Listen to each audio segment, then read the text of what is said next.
Say, man, welcome back to GuddaTV, man. And first and foremost, man, we sending up the prayers, man, for Tory Lanez to have a speedy recovery. You understand me? The brother got a real bad deal in this California prison, and he really on the real. You dig what I'm saying? Like the lost his life. He got 14 stab wounds to the torso, the head, the face, and his back. And so his lungs collapsed on him at some point. He was put on a ventilator and was later taken off.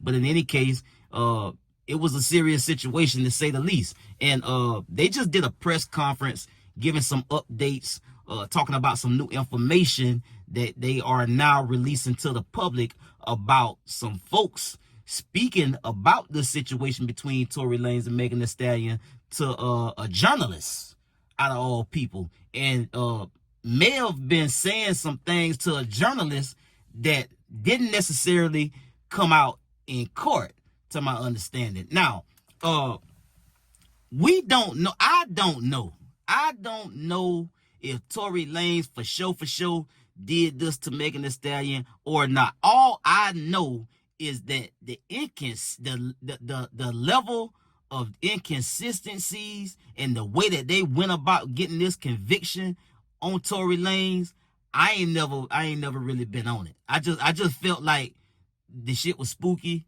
and it was like damn, the friend did it, and then they said Tory Lanez did it, and then, you know, they was going back and forth, and then shouting. It was some information coming out about her and something she said, or she was allegedly had some kind of situation with Megan Thee Stallion, and that's why she did it. She was pissed off with her about something, maybe concerning Tory Lanez at the time.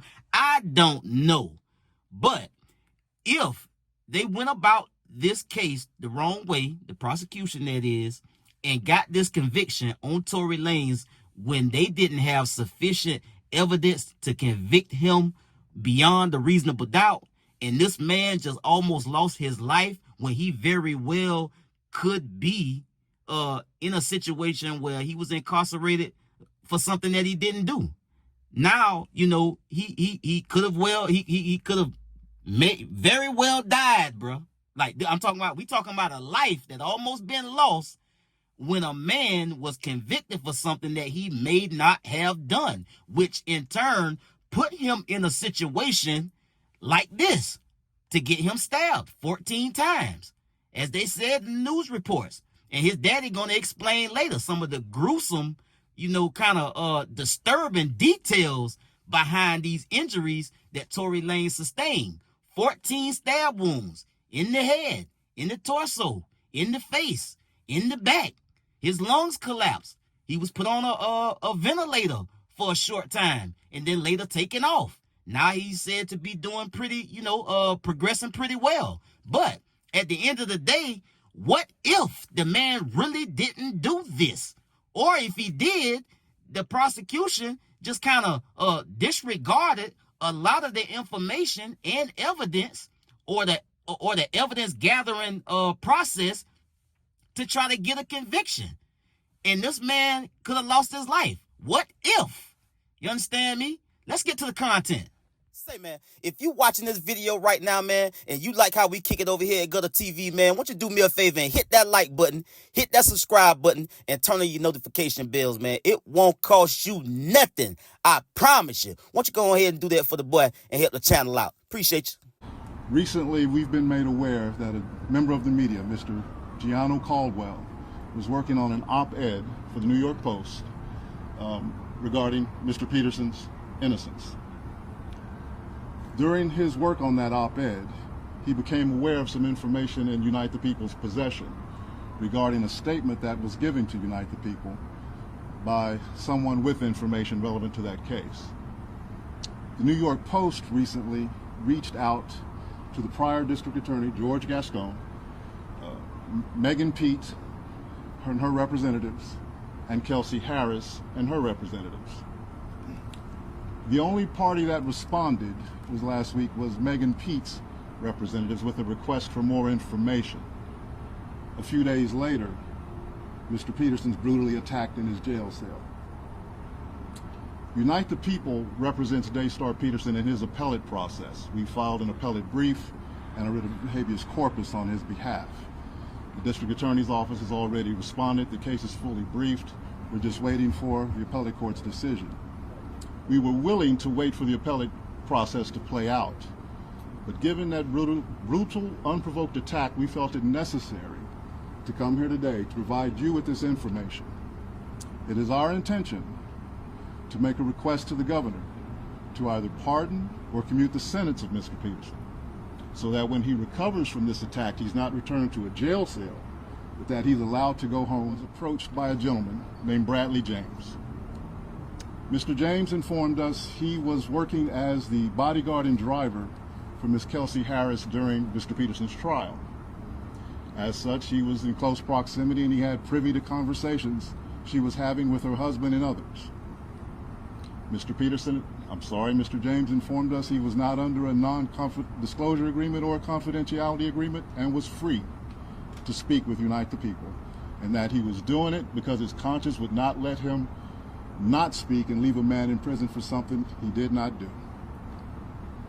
Mr. James informed Unite the People that he was witness to the conversation Miss Harris had, where she stated she had the gun, she fired it 3 times, Mr. Peterson grabbed her arm and knocked it down, and the gun fired 2 more times. In essence, Mr. Peterson never shot anybody, never even touched that gun, never fired the gun.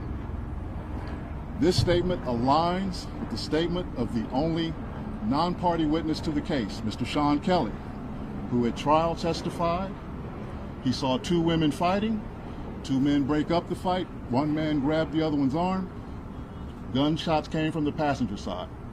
The passenger side is where Miss Harris was sitting. This further iterates that Mr. Peterson did not shoot Miss Pete, did not shoot at Miss Pete, or did not assault Miss Pete. It's just another irregularity in a list of irregularities in this case. For example, there were 3 potential suspects in the car that night, and yet the only DNA sample was taken of Mr. Peterson, even though unknown DNA was found on the gun. Why wasn't Miss Harris's DNA taken? Or was it taken and the information simply never given to the defense? Why wasn't the driver of the car, Mr. Jaquan Smith's DNA taken? Or was it taken and again, simply not given to the defense? We don't know. It should have been taken. It is Unite the People's understanding, regular LAPD practice at a crime scene like that, anybody who's there, the DNA is taken. We at first were willing to let the process play out. It is our contention now that if he is not pardoned or released promptly, he may never come out.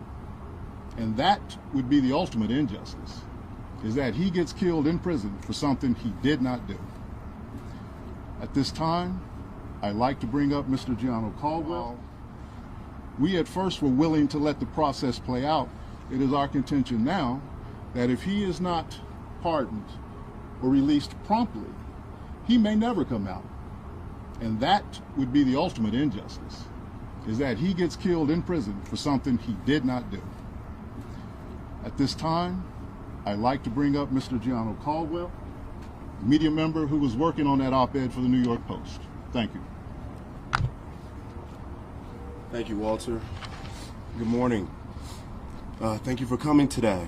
My name is Gianno Caldwell. That is spelled G-I-A-N-N-O, Caldwell, C-A-L-D-W-E-L-L. I am the founder of the Caldwell Institute for Public Safety at caldwellinstitute.org. I am also a member of the press for almost a decade now. I've been looking into Daystar Peterson's case for almost 6 months now, professionally known as Tory Lanez. And after reviewing the evidence, the reporting, and the legal analysis, I've come to the conclusion that Tory Lanez was railroaded by the former district attorney, George Gascon. He was also wrongly convicted. I believe if Jesus Christ was Tory Lanez's attorney, George Gascon would do whatever in his power to ensure that Tory Lanez lost that case. Tory's Lanez defense team have alleged the withholding of exculpatory evidence, prosecutorial misconduct, among other issues that I was compelled to write an opinion piece for the New York Post. It is true that last week, the New York Post editors reached out to 3 parties, one being George Gascon, Megan Pete's team, and Kelsey Harris. It is also true that Megan's team was the only ones that responded back for that request for comment.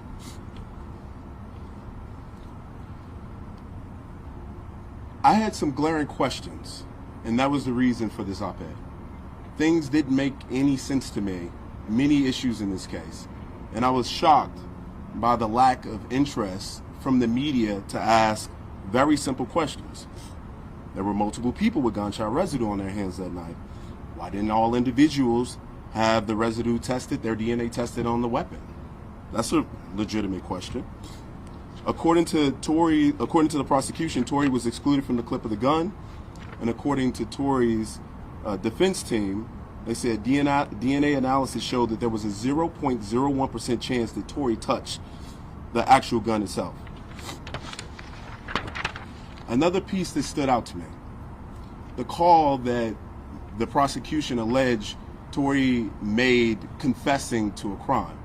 I listened to that call. I'm sure many of you have as well. I didn't hear a confession. But what really shocked me about it is if my best friend was shot maliciously by someone just 2 to 3 hours before, I wouldn't have answered the call, or if I did, I wouldn't calmly have a conversation with the individual of it. And certainly I would ask, why did you shoot my friend? And more importantly, I would never have given you my current location out of fear of you finishing the job. That was something that stood out to me. I also, in my op-ed, discussed Kelsey Harris pleading the Fifth Amendment. She wasn't accused of anything by Megan Pete or the police, and to my knowledge, she wasn't under any investigation. So why plead the Fifth? What also shocked me is the prosecution gave her immunity. For what? What did she do? Is there an allegation of her doing something?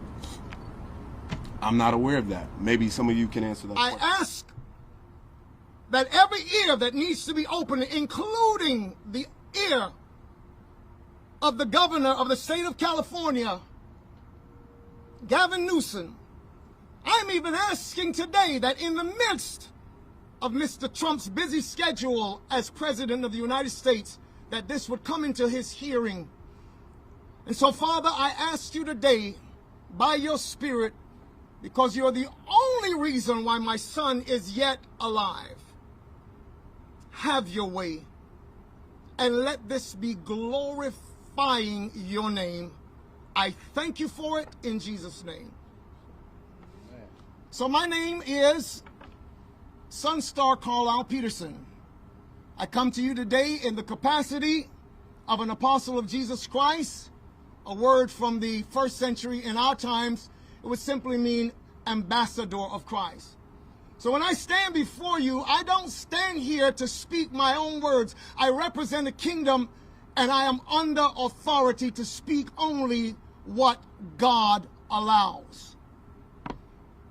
First and foremost, I really do want to thank you again, the press corps, and all of you who have vlogs and channels on YouTube or wherever you stream from.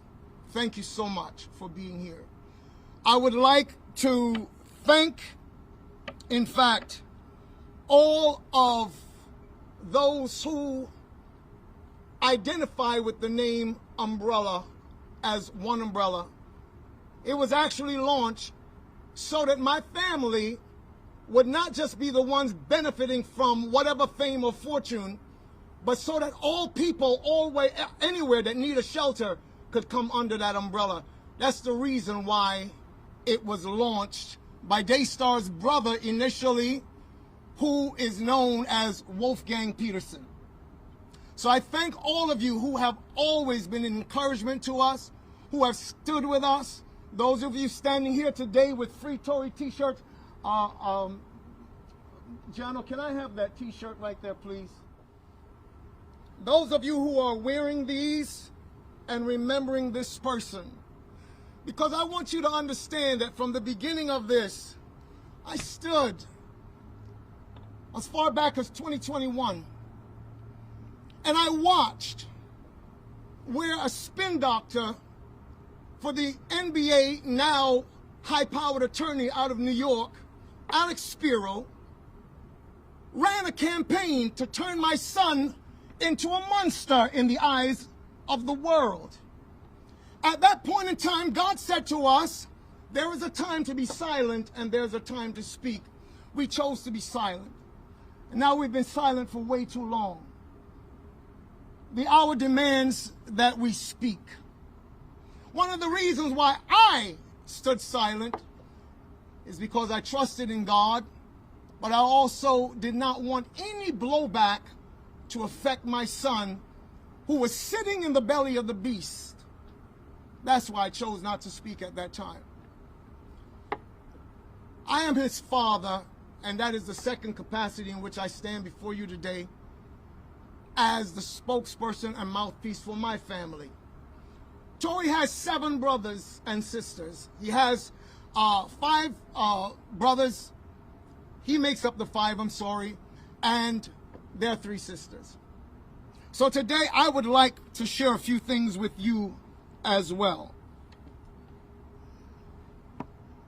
I want to dispel a few rumors because I've been asked to by my son, Daystar, aka Tory Lanez.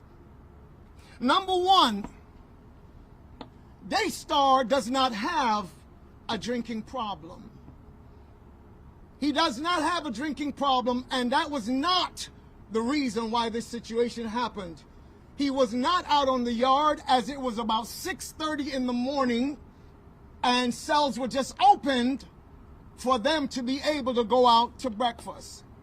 On the Thursday prior to this incident, I was called by him and I was told of the impending threat. And my family and I huddled and did what we always do. We prayed. We get together every single day and we pray. Sometimes it is twice per day. Wherever we are in the world, at a certain time, we're on our phones and we are praying. We pray for him. We pray for you. Because our mandate is not about violence. We're not here for vendetta. We're not here for any of those things.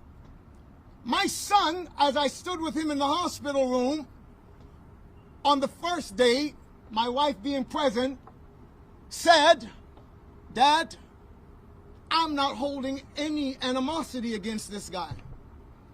I don't want to take any action against him. Whatever the system does, the system does." But that is his stance, and that is our stance. Might I go a little bit further? Because this will not be the first time I've said this publicly.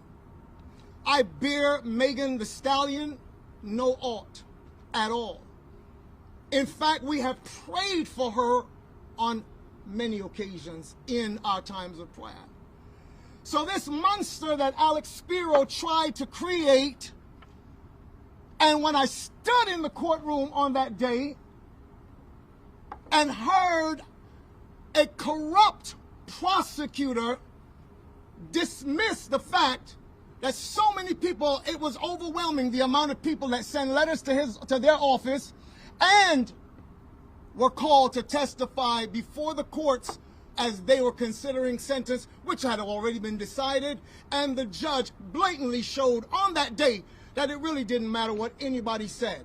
It was supposed to be a forum in which it would be decided based on all the extenuating circumstances, etc.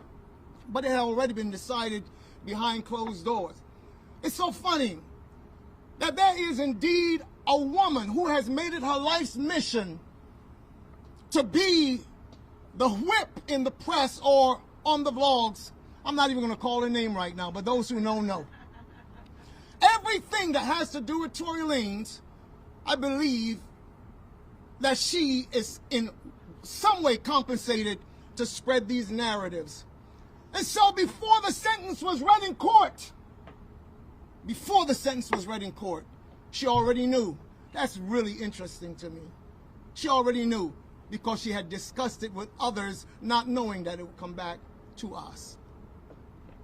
God is my witness. So moving right along, Daystar did not suffer superficial wounds. He was stabbed 14 times, 5 times in his back, 1 under his left cheekbone. In fact, his jaw was open. He was stabbed twice in the back of his head, and the rest in his torso, arms, and in his chest. It may seem sensational, but thankfully, like Dr. King, it was close to his heart but did not penetrate. After that, he was being rushed to a facility nearby in a vehicle in which he said, and I quote, "Dad, I thought it was my last. And having made my peace with God, I said, okay, God, is this how it's supposed to end for me?" But God said no. God told him, "Do not give up," in the car, upon which he turned to the attending officers and he said, "You must get me to wherever is the closest place that I can get to. I'm bleeding out here." He didn't even know his lungs had collapsed. All he knows is that he couldn't breathe. He could hardly speak. Upon which the officer turned around and looked at him and said, "Nah, we got to take him. He has to be airlifted." And thankfully, to God be the glory, he was airlifted. I want to report to you that I am very thankful to all of the attending nurses, doctors in that facility. They have done an amazing job in their professional capacity. I would also like to publicly say thank you to the COs, the correctional officers that we have seen around him. In fact, these guys have been nothing but kind to him. The system is one thing, but guess what? There are people who work in the system, and some of them still have hearts. Some of them still have a conscience. Man, look, all I will say is this: from the very beginning, this case was like some windshield wipers. You dig what I'm saying? It was going from left to right. It was like a tennis match, left to right. You understand me?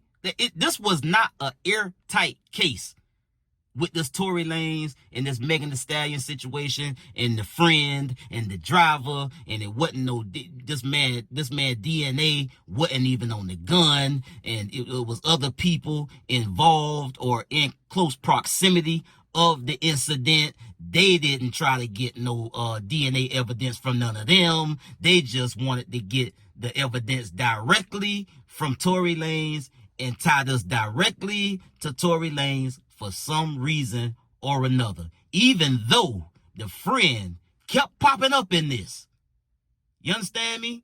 The driver at one point popped up in this. All of these stories that was out there, and I understand it's all about what you could prove in court, but what did they prove in court? They proved in court the story that they wanted to prove in court, because it was a lot of stuff lost and slipped through the cracks during the fact-finding process. You understand me? And this man is doing a dime in Chino or Sing Sing. This man doing time, bro. They gave this man a 10-piece, bro, behind this. And then you talk about, these folks also had somebody that spoke about these enhancements. That journalist talked about these enhancements. They talked about murder cases and murder convictions where they didn't ask for enhancements. They talked about violent crimes where people lost their life in very violent situations, and yet no enhancement. But for this situation with Tory Lanez, Megan Thee Stallion, somebody shot at the ground. She got grazed on her foot. She had some bullet fragments in her foot. She didn't lose her life, thank God. Nobody lost their life, thank God. But yet, they added enhancements to the gun charge that and the situation itself to give him a 10-piece for this situation, but you didn't ask for the criminal enhancements for violent murder charges, violent murder cases. You didn't ask for the enhancements then, but you wanted it for Tory Lanez. So it's still wild, bro. And so, you know, you hear Tory Lanez dad, you know, very, very passionate, very, very emotional about describing this entire case, about describing the injuries that his son sustained, about, you know, being very, very open and vocal about, you know, him almost losing his son, bro. And it gotta hit different when you feel as though he didn't even deserve to be in that position in the beginning. He didn't even supposed to be there, let alone being in there and have this type of situation happen where he gets stabbed 14 times. That's all I'm saying. Put the fan shit out the door, bro. It ain't got nothing to do with whether you like Tory Lanez or you like Megan Thee Stallion or whatever. This is a sympathetic and an empathetic type of idea or mind frame you got to have when you look at this, because this case was fucked up, bro. Let's be honest. Regardless of what, this case was fucked up from the beginning, bro. And it's like it almost seemed like it was kind of targeted, in my opinion. They wanted Tory Lanez, or, you know, however, you know, that's what they wanted, the big fish. They didn't want these nobody people. These folks wanted to prosecute Tory Lanez because he was a public figure, he was a rapper, you know, whatever. And so to have this man lose his freedom and do the time that he's already done and be in there and have this type of situation, bro, he damn near not made it out. And so at the end of the day, with a case like this, and then you ask for enhancements to try to get the man more time, which they did. It's like, come on, bro. The man just almost lost. I hope they sort this out some kind of way, bro. Or at least if they ain't gonna pardon him or give him clemency, or, you know, look over this. Somebody need to be looking over this case again, real methodically, and get to the and really comb through this case and go through this evidence and all of this stuff again, bro, and at least try to get this shit overturned, bro, because this shit don't make no sense, man. This man daddy just almost lost a son. His siblings almost lost a brother. You understand me? And so they need to work it out. They need to fix it, man. I'll get at y'all on the next one. Y'all be smooth. I'm out.